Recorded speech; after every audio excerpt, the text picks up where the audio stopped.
Presenting the world's greatest mysteries.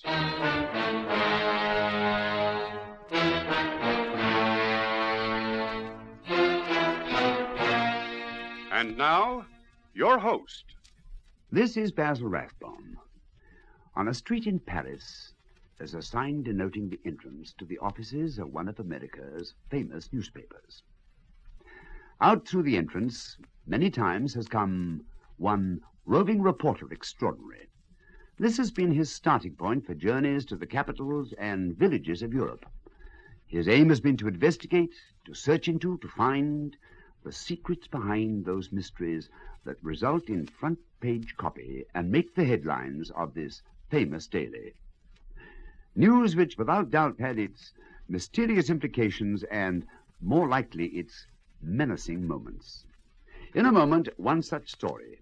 It carries Mike's byline, and he tells it the way he saw it.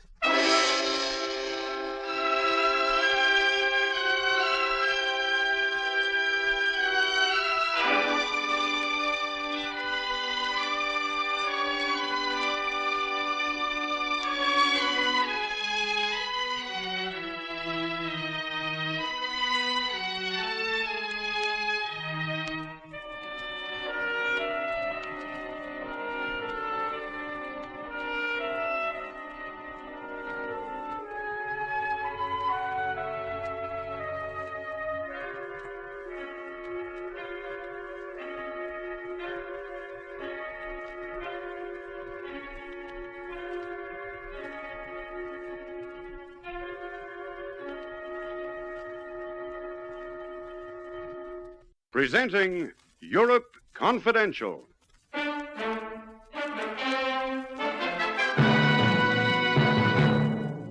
Das ist Friedhausen, Frau Weinriche. What is it, Ruth? This is where Otto leaves us. We're not a quarter of a mile from the frontier. And the mist's coming up. Tell Otto we'll never be able to thank him enough. Never as long as we live.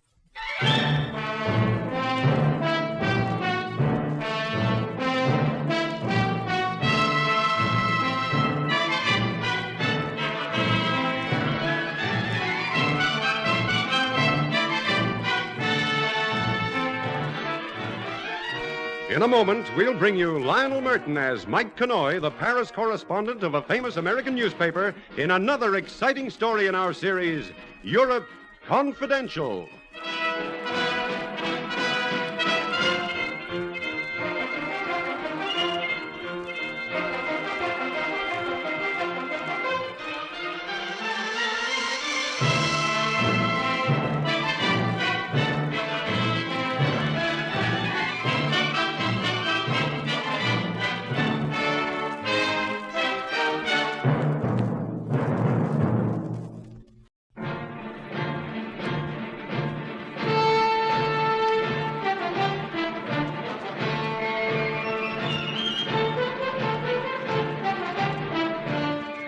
This is Mike Connoy reporting for Europe Confidential.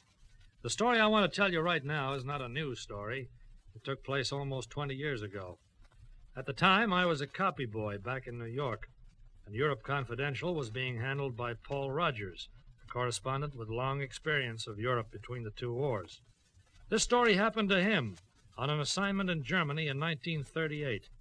Maybe that's why it has a special interest for me, because Paul Rogers was doing exactly the kind of job I'm doing right now, when one morning he walked into the editor's office to meet Andrew Thompson for the first time. Sit down, Paul. Thanks, Chief. Your papers are all in order to leave for that air display in Munich. We got them back from the German embassy this morning. Fine, I'll leave tomorrow night. Yeah, now, look, something has come up. Look, I'm not asking you to handle it all. Your job is to go and report that air exhibition they're turning on. But I'll tell you this just the same, and you can make up your own mind about it. About what? Well, Mr. Thompson here is English. He came to see me for the first time last week to find out if I could do anything to help. His daughter is in Germany, and he's unable to visit her there. He simply cannot get an entry permit. Well, why's that, Mr. Thompson? I don't know. I applied several times, and each time the application was rejected. The point is, he hasn't heard from his daughter for over 6 months, and he's pretty badly worried. But, look, suppose you tell it, Mr. Thompson. Yes, of course. Now, let me see. It was 4 years ago. Yes, 1934. when Ruth went over to Germany on a summer holiday trip. She met a man there named Weinriche, Rudolf Weinrich. He was a doctor, a graduate in medicine from Munich University. Over our protests, she married him. Have you met him? Once. My wife and I went to visit Germany in 1936, 2 years ago. And of course we met Rudolf then. Yeah? Well, actually, we were quite impressed. I felt my daughter was happy. Weinrich had begun to make his way as a surgeon. In fact, we heard on good authority he was regarded as brilliant. So we felt things would probably work out for the best. And now? Well, now I'm worried. Devilishly worried. It's 6 months since I've heard from her. You've written. Every few weeks. There it is, Paul. Look, you'll be in Munich. It might be possible to make a simple inquiry. Why not? Will you do that for me, Mr. Rogers? I'll be glad to. Oh, thank heaven. Just to know that she's all right, that it's simply a matter of being too busy to write, would take a great weight off my mind. You better give me your daughter's address in Munich, Mr. Thompson. It's number 25, Leopoldstrasse, Marienthal. Number 25, Leopoldstrasse, Marienthal. She never gave any indication that she might be moving from this address, did she? None whatsoever. It might be as well for us to have a photograph. Oh, I can let you have a photograph. Now, in the last letter you received, did your daughter give any hint of trouble or unhappiness? Well, she didn't actually say anything, Mr. Rogers, but there were 1 or 2 parts of that letter which puzzled me. Puzzled? Ruth was a very vivacious sort of person. Yet that letter... Well, unfortunately, we destroyed it. But even if you had read it, I doubt if it would mean anything. There was nothing she actually said. You feel there was some constraint which was unlike your daughter. Yes, that's it. Constraint. Mm-hmm. And it was unlike her. Well, we have the address, so Paul's inquiries can start from there. And if my daughter's moved away, or if something's happened, then you might try getting in touch with Frau Schmidt. And who's Frau Schmidt, Mr. Thompson? She was a young widow, a friend of Ruth's. She lives in the same street, Leopoldstrasse. We met her when we were in Germany, and Ruth often mentioned her name in letters. Well, what about the last letter? Oh, no. Oh, now I come to think of it, she didn't. Not in the last letter. 2 days later, Paul Rogers was in Munich. After he settled into his hotel, made arrangements for covering the air display on the following day, he went to number 25 Leopoldstrasse, Marienthal, the address that he'd been given as the home of Ruth Weinrich. There, he met his first setback. I'm sorry, mein Herr. I'm unable to help you. I bought this house from Dr. Weinrich, but I cannot tell you his present whereabouts. How long ago did you buy the house, mein Herr? Perhaps 6 months. I suggest if you wish to contact the doctor, then you should try the postmeister. Perhaps he can be of more assistance.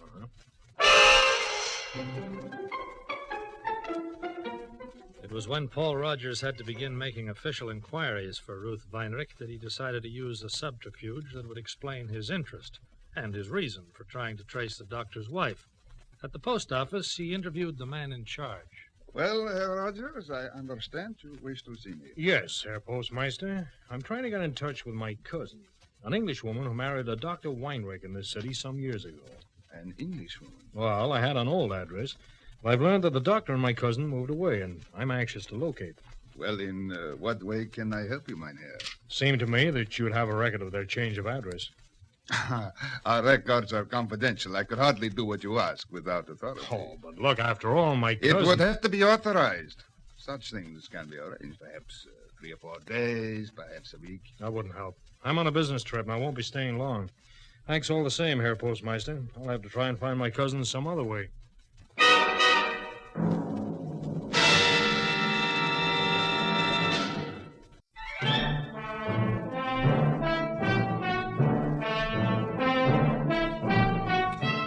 Paul Rogers had not come to Germany to find Ruth Weinrich. That was an incidental, a sideline to his real purpose for being in Munich. Yet somehow, as one after another the leads faded out, Paul became determined to locate her. For that reason, he went back to Leopoldstrasse to call on Frau Schmidt, who had been a friend of the doctor's wife. Ja, wer da? Was wollen Sie? Frau Schmidt? Ja, My name is Rogers. I'm a relative of Ruth Weinrich's. Can I talk to you? eine Minute.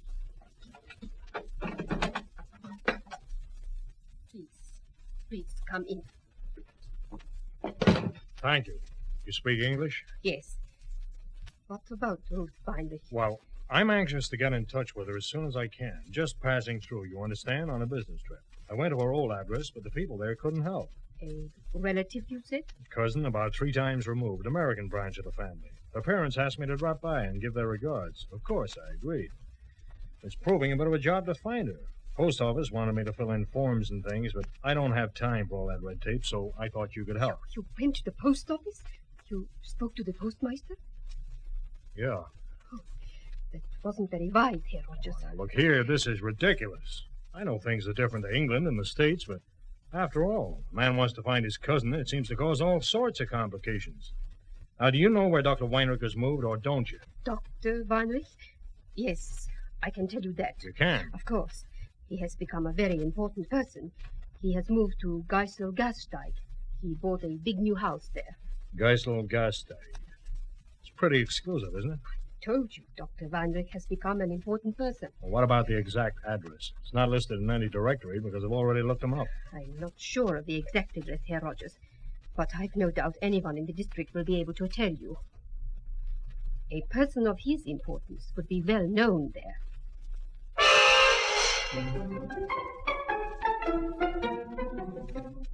Paul had no real difficulty in locating the home of Dr. Weinrich. It was quite a shock after the modest house at number 25 Leopoldstrasse.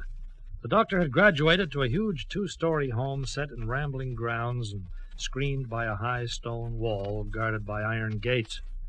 He was eventually admitted and interviewed an English-speaking servant who seemed to fulfill the duties of a butler. Dr. Weinrich, sir. I'm afraid that's quite impossible. The doctor is in Berlin at present. It isn't the doctor I wish to see.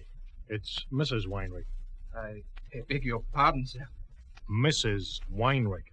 I'm her cousin. Just tell her... I'm afraid there must be some mistake. Mistake? There isn't any Mrs. Weinrich, sir. What? The doctor isn't married. To the best of my knowledge, he never has been.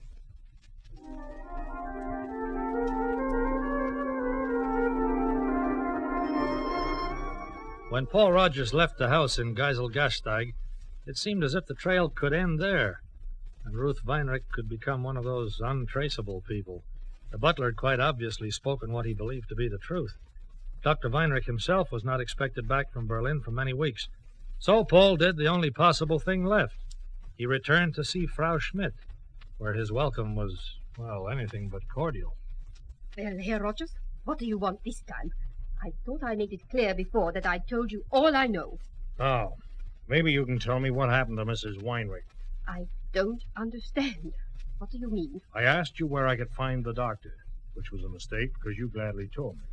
You must have known I wouldn't find Mrs. Weinrich there. I don't know their business. I keep out of other people's affairs. Look, Frau Schmidt, I've got to find Ruth Weinrich. I think you can help me do that, and I want you to trust me. Why should I trust anyone when they lie to me? Lie? You're not her American cousin. She hasn't got an American cousin. Really? I think you'd better go, Herr Rogers. How do you know she hasn't got an American cousin? Please go. When you answer my question. You didn't know it before. How could you know? Unless since the time I was here last you found that out. From Ruth Weinrich herself.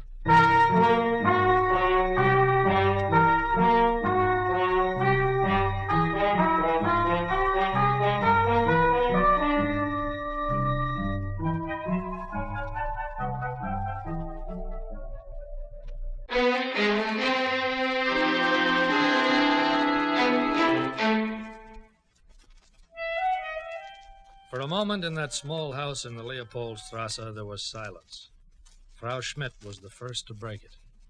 I don't know what you're talking about, Herr Rogers, but if you don't leave this house, I'm going to call the police. I don't think you will, Frau Schmidt. Please, leave me alone. I think it's time I told you the truth. I used that cousin routine to explain my interest in Mrs. Weinrich. Perhaps it was a mistake to try it on you. Who are you?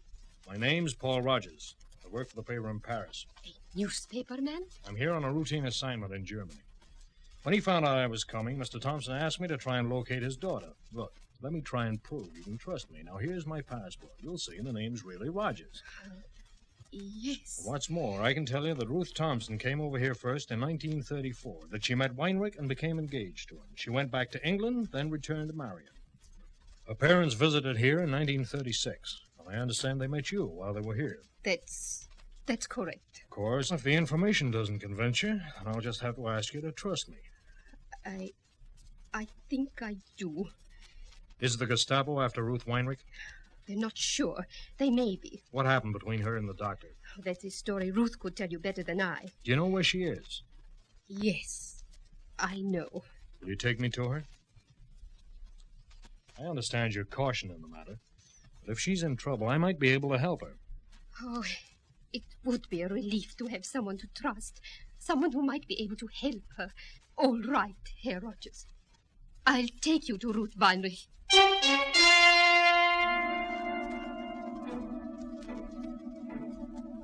They left the house and walked almost half a mile through a maze of twisting streets and narrow alleys in the poorer section of Marienthal.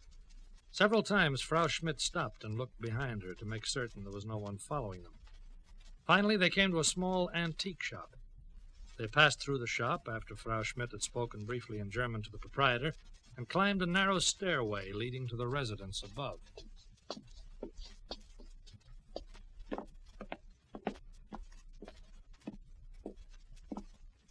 One moment, Herr Rogers.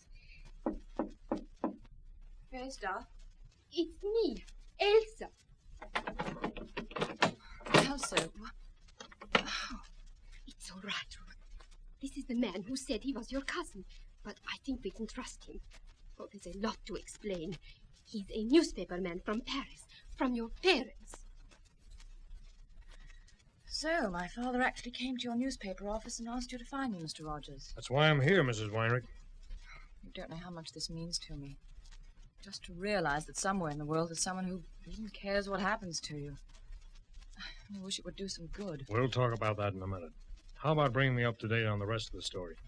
If you're interested in my troubles. That's my only interest, right now. I suppose you could say it started when I married Rudolph. I shouldn't have married him, but for over 3 years we were happy, and I thought it was going to work out. Well, what happened? He was terribly ambitious and very brilliant, and that was the cause of it. When we married, he was just a surgeon, unknown. But inside of 3 years, everyone was talking about him. Then there was that call to Berlin. Yes. Elsa remembers that call to Berlin. Well, what was the idea? Well, there was an operation to perform. They wanted Rudolph to assist. So who was the patient? Nobody knows for certain. There were all kinds of rumors that it was Goebbels. Others said it was Rudolf Hess. And some even claimed it was Hitler himself. We don't know, Mr. Rogers, but we do know that something happened to the chief surgeon. That at the last minute, Rudolph himself was called on to operate, and that the operation was a success. Yeah, I'm beginning to understand. That explains the sudden rise in the world. The big house at Geiselgasteig and the servants. It also explains me. I was an Englishwoman. Rudolph was suddenly an important man in Germany. He had one easy way out, and he took it. There wasn't even a divorce. He simply sold the house and moved, and told me that we were finished. Where did you go? She came to stay with me, Herr Rogers, until that seemed more of a risk than either of us could take. Risk? There were all kinds of rumors being spread about Ruth. People said because she was an Englishwoman, she must be a spy. The Gestapo came once to question her, and then they came back again. Only she was gone. I was here, Mr. Rogers, and thanks to Elsa knowing the owner of this shop, I've been here ever since. He doesn't use the residence, and he's one of those people who like to think that even an Englishwoman should be treated as a human being. Did you have much trouble with the Gestapo, Frau Schmidt? I had to lie and say I didn't know where Ruth had gone. I think I convinced them. Mm-hmm. And of course, when I turned up with those questions... You know just how I felt. How long have you been here already? 2 months. I haven't been outside or opened the window and looked out in all that time. Now, let me get this straight. You want to go back to England? Yes, Mr. Rogers, I want that very much. Mm-hmm. Well, I'll have to think this over, see what I can work out.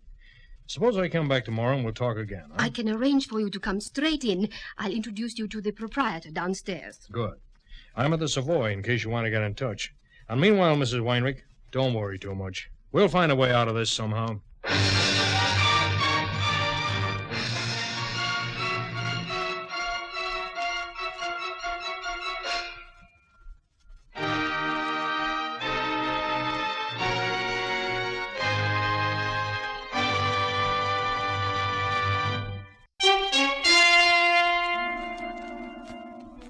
Paul Rogers went back to his hotel to puzzle over the problem of Ruth Weinrich and of her safe return to England. He bought a detailed map and studied it late into the night. Finally, about 1 a.m., he retired to bed with a fair idea of what had to be done. Barely 15 minutes later, drowsy with sleep, he heard a soft, insistent knocking at the door. Oh, what on earth? All right, wait a minute. Frau Schmidt. Quickly, let me in. What's happened? Oh, everything. Those inquiries you made at the post office. The postmaster reported them. It started the Gestapo searching for Ruth all over again. Gestapo? They came to question me earlier tonight. I had to lie and lie. Then I had to wait until it was safe to come out. You sure you weren't followed? Certain. But it won't be long before they start watching me all the time, and then we'll be helpless. Because they'll watch you, too. Seems as if I made things all the more difficult for her. They might have given up entirely, but now they're convinced that there's something in that spy story. There's still time for both of you to get away, but it's got to be tonight. Now. You think they'll be watching the station? Sure to be. You've got to keep away from the railways and the main roads. Do you know a place called Auweis? No, but Ruth does. It's only 5 miles or so from the Swiss border. I have some friends there, people called Schweigler. They have a farm. Ruth's been there and she'll be able to guide you once you reach the district. They won't ask questions? They're my friends. As for food, I've brought a little. All I had in the house. One day, I hope we can thank you for this, Elsa. Just to remember, when you get back to Paris, Herr Rogers, that there are some people in Germany who want to live in peace. I won't forget. That or anything.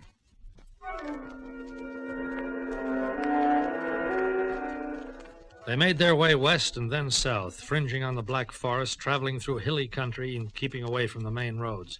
A distance of 140 miles that took them 7 heartbreaking days. On the evening of the 7th day, they reached the Schweigler farm, where they stayed for 24 hours, and where no questions were asked and hospitality was warmly given.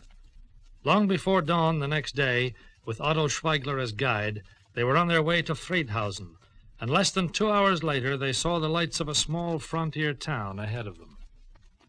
Das ist Friedhausen, Frau Weinrich. Ich muss jetzt zurückgehen. What is it, Ruth? This is where Otto leaves us. We're not a quarter of a mile from the frontier. And the mist's coming up.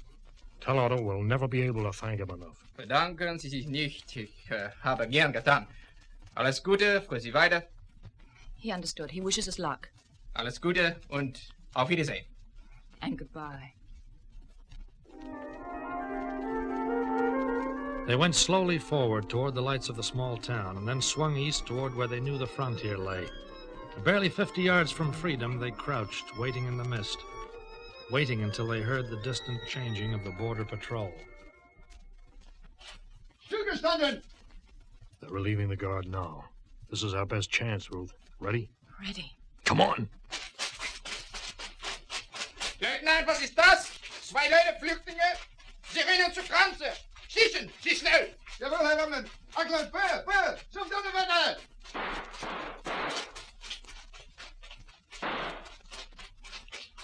All right? Yes. Wissen Sie, die Steuern nicht sind. Sie dürfen die Grenze nicht verlachen. We made it, Ruth. Through the fence. We're losing them in the mist. They can't touch us now.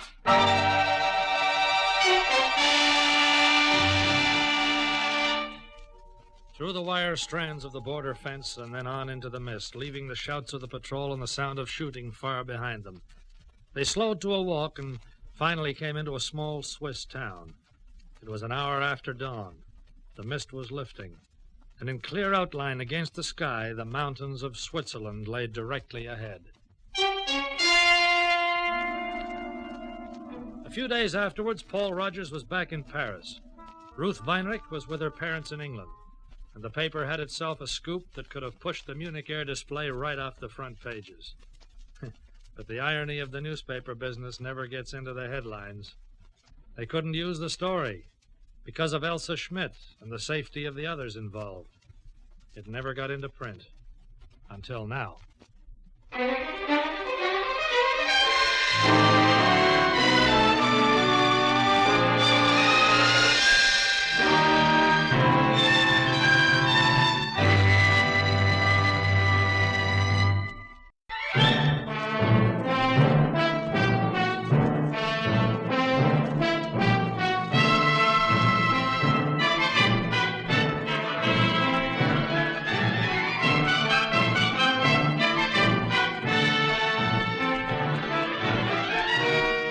You have been listening to Lionel Merton as Mike Connoy in another exciting episode in the series, Europe Confidential.